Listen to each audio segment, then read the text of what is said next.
नमस्कार and welcome you to world affairs. मैं हूं प्रशांत धवन। आज के समय इंटरनेशनल कम्युनिटी में एक ही टॉपिक डिस्कस किया जा रहा है, वो है रशिया का एंटी सैटेलाइट मिसाइल टेस्ट। और यूएसए ने, मैं कहूँगा, पहली बार इतनी अग्रेसिव लैंग्वेज यहाँ पर यूज़ करी है। उन्होंने यहाँ पर ये कहा है जवाब देंगे इसका। हम अपने एलाइज के साथ मिलकर, यूके और फ्रांस के साथ मिलकर, पर्टिकुलरली फ्रांस का यहाँ पे काफ़ी ये लोग नाम ले रहे हैं कि फ्रांस के साथ मिलकर रशिया को ये लोग जवाब देंगे। ना रशिया ने किया क्या है, इन्होंने खुद की सैटेलाइट डिस्ट्रॉय करी है अंतरिक्ष में।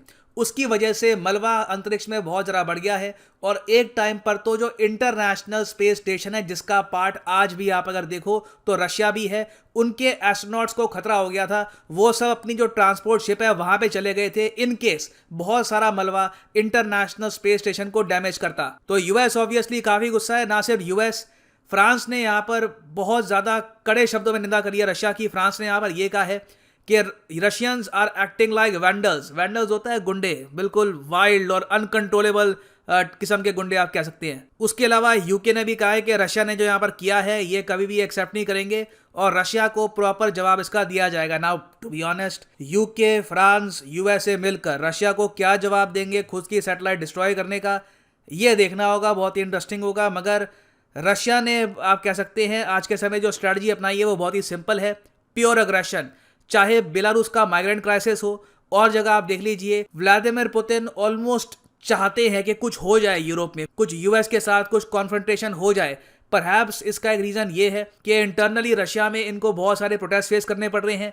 अलेक्सी नवल्नी का प्रेशर है, हालांकि इवन दो वो आज के समय जेल में है, मगर फिर भी रशिया के लोग व्लादिमीर पुतिन के अगेंस्ट लगातार प्रोटेस्ट कर रहे हैं। तो शायद आज के समय पुतिन चाहते हैं कि रशिया को एक डिस्ट्रैक्शन मिल जाए कि देखिए अभी हमारा दुश्मन है यूएस, फ्रांस, यूके, इन पर अभी फोकस करो। तो डिस्कस करते हैं इस टॉपिक को। बहुत कुछ आपको जानने को मिलेगा, मगर आगे बढ़ने से पहले आपसे क्वेश्चन भी मैं पूछूंगा। क्वेश्चन यहाँ पर यह है कि एंटी सैटेलाइट मिसाइल टेस्ट करने वाला इनमें से कौन सा देश नहीं है? इनमें से कौन सा देश है जिसने आज तक एंटी सैटेलाइट मिसाइल टेस्ट नहीं किया?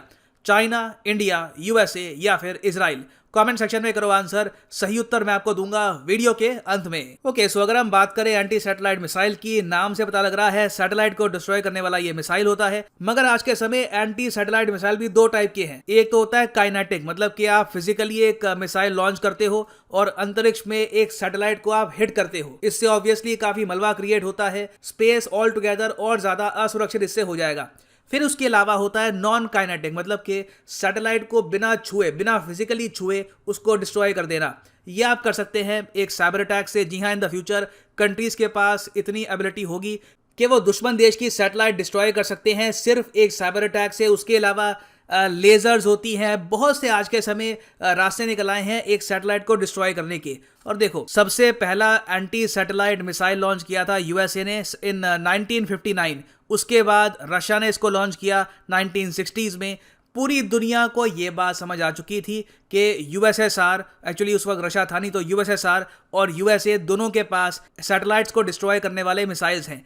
और फिर चाइना ने की यहाँ पर डेमोन्स्ट्रेशन अपने एंटी सैटेलाइट मिसाइल की 2007 में। उसके बाद इंडिया का नंबर आया 2019 में, जब हमने मिशन शक्ति के अंडर खुद की सैटेलाइट डिस्ट्रॉय करी। अब यहाँ पे आप पूछेंगे सारे कंट्री अपनी ही सैटेलाइट डिस्ट्रॉय क्यों करते हैं? क्योंकि दूसरे की सैटेलाइट डिस्ट्रॉय कर दी तो मतलब वो हो जाएगा कि आपने जंग छेड़ दी है। तो जंग कोई अभी स्टार्ट करना नहीं चाहता। हर कंट्री एक मैसेज सेंड करना चाहती है कि हमसे अगर उलझोगे तो तुम्हारी सैटेलाइट का यही हाल होगा जो हमारी पुरानी सी सैटेलाइट का हुआ है। तो ये आप कह सकते हैं एक डिस्प्ले ऑफ पावर होता है। नाउ रशिया की अगर हम बात करें तो रशिया ने 2020 में 3 ऐसे जो मिसाइल है एंटी सैटेलाइट मिसाइल ये लॉन्च किए थे, मगर इन मिसाइल्स ने किसी सैटेलाइट को हिट किया नहीं। रशिया का यहाँ पर प्लान कुछ और था, ये बस मिसाइल की जो ट्रेजेक्ट्री होती है इसको बस टेस्ट कर रहे थे। उस वक्त भी यूएसए ने प्रोटेस्ट किया था, मगर प्रोटेस्ट इतना बड़ा था नहीं।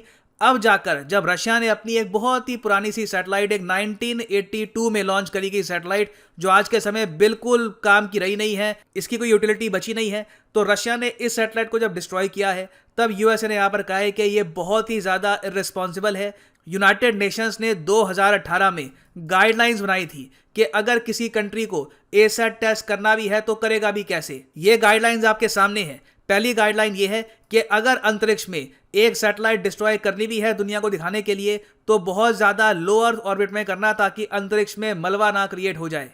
नाउ ये करना बहुत ही मुश्किल है क्योंकि सैटेलाइट्स अंतरिक्ष में ही होती है और तो कुछ ना कुछ मलबा तो क्रिएट होगा ही। फिर उसके बाद सेकंड गाइडलाइन और थर्ड गाइडलाइन ये भी कहती है कि ऐसा टेस्ट करने से पहले वो देश बाकी कंट्रीज को बताएगा ताकि कल को अगर उनका कोई स्पेस मिशन लॉन्च हो रहा हो उसमें बाधा ना आ जाए। आप सोच कर देखो एक बार कि चाइना एक यहाँ पर मिशन लॉन्च कर रहा है अंतरिक्ष की तरफ, उसी वक्त रशिया ने यहाँ पर एक एंटी सैटेलाइट मिसाइल टेस्ट कर दिया और चाइना का मिशन फेल हो गया। चाइना को ऑब्वियसली मिलियंस ऑफ डॉलर्स का लॉस होगा, तो इसलिए यूएन ने कहा था कि बाकी कंट्रीज को बता के ये टेस्ट किया करो, मगर इंडिया और रशिया दोनों ने यहाँ पर किसी को बताया नहीं, सीक्रेटली ये टेस्ट यहाँ पर कर दिया। और इसलिए हमने ये देखा है कि इंडिया और रशिया दोनों के केसेस में यूएसए ने बहुत ज़्यादा अग्रेसिवली यहाँ पर क्रिटिसाइज किया है दोनों कंट्रीज को कि आपको एंटी सैटेलाइट टेस्ट नहीं करना चाहिए। हालांकि इंडिया का क्रिटिसिज्म इतना था नहीं, क्योंकि इसका एक रीज़न है। रीज़न ये नहीं है कि दोस्ती है हमारी, रीज़न यहाँ पर यह है कि इंडिया ने इंश्योर किया कि 300 किलोमीटर से नीचे का जो ऑर्बिट है ना, वहां पर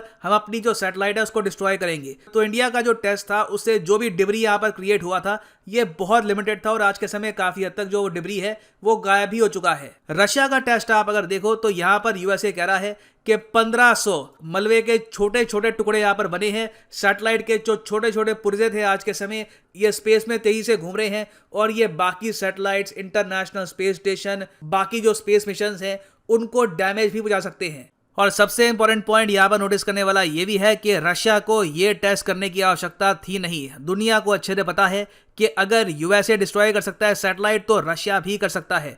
तो अचानक से इन लोगों ने यहाँ पर ये टेस्ट किया है। क्लियरली ये एक प्रोवोकेशन है और यूएसए ने जो अपनी स्टेटमेंट है उसमें भी ये कहा है कि रशिया एक बहुत ही अग्रेसिव स्टेट की तरह यहाँ पर एक्ट कर रहा है और पॉसिबिलिटी है कि नेटो को इन द फ्यूचर रशिया के अगेंस्ट एक्शन भी लेना पड़े। क्योंकि आपको मैं यही बता दूं कि आज के समय बहुत ही बड़े स्केल पर जो रशियन आर्मी है ये यूक्रेन के बॉर्डर के आसपास खड़ी है।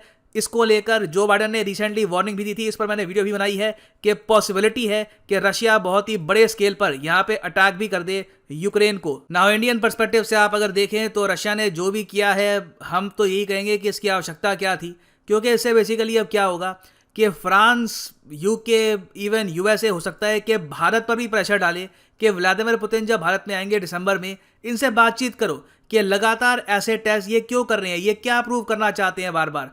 इंडिया का तो समझ में आता है कि चलो पहली बार टेस्ट किया है 2019 में, एक जो अपनी कैपेबिलिटी थी वो दिखानी थी, मगर रशिया यहाँ पर बार बार क्या शोकेस करने की कोशिश कर रहा है। तो इंडिया इसलिए यहाँ पर अभी बिल्कुल चुप है। ना हम यहाँ पर रशिया के समर्थन में स्टेटमेंट देंगे, ना हम यहाँ पर ये कहेंगे कि रशिया ने ऑल टुगेदर गलत किया है। ना वापस आते हैं एमसीक्यू पर कि इनमें से वो कौन सा देश है जिसने एंटी सैटेलाइट टेस्ट नहीं किया। तो सही उत्तर यहाँ पे है ऑप्शन डी, इजराइल। बाकी कंट्रीज को आप अगर देखो तो इंडिया, रशिया, चाइना और यूएसए सिर्फ 4 देश है दुनिया में जिन्होंने खुद की सैटेलाइट्स डिस्ट्रॉय करी है, दिखाने के लिए कि इन कंट्रीज के पास ये करने की कैपेसिटी है।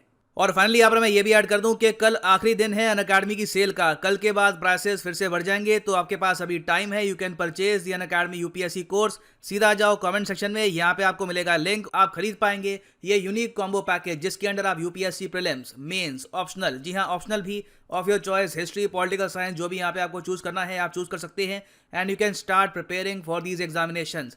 मगर जो यहाँ पर प्राइसेस लिखे हैं ये अभी पे करने की आवश्यकता नहीं है। यहाँ पे अभी मैसिव डिस्काउंट चल रहा है। सिंपली यहाँ पर कोड यूज करो PD10 and the prices shall fall. ये अभी स्पेशल डिस्काउंट के अंडर प्राइसेस काफी हद तक कम है। The discount will end on 17th of November. तो अगर आप परचेज करना चाहते हैं ये courses, now is the great time. So इसी नोट के साथ ये है वीडियो कांत। Thank you for listening and as always God bless you.